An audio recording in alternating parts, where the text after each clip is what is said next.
Now, as we showed you this week, the Queensland government, the pong from it is unbelievable. Now, they had this whole game where they thought that they'd be able to extend border closures and the pandemic to lock off Queensland from the rest of the country all the way to the federal election. The hope was that this would ultimately decide the election in Queensland because Labor needs to win seats in Queensland. They know that each way Albo is not as popular as the Prime Minister in there, so the local leader of the opposition, Annastacia Palaszczuk, did stunts. She stopped thousands of people, Queenslanders, being able to return, plus people who, like we showed on this program, had packed up and were ready to go. Apparently the hotels were full. This was weeks after being awarded the 2032 Olympic Games.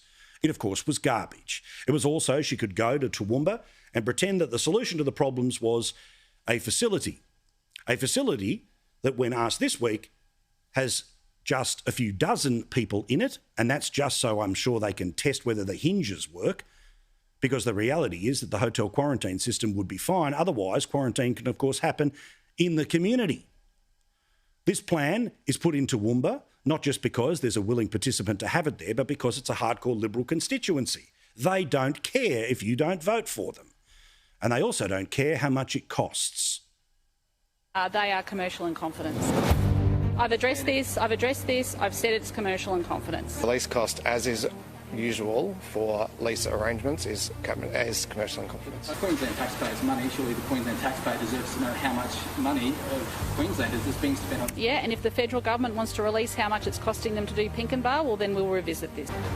No, leasing costs are commercial in confidence. What garbage. Well, we learned today that it could be $50 million and rising. Peter Gleeson, who does great work for us here at Sky News, we'll talk to him a little later in the show. He thinks it's going to be way higher than $50 million, but nothing to see here.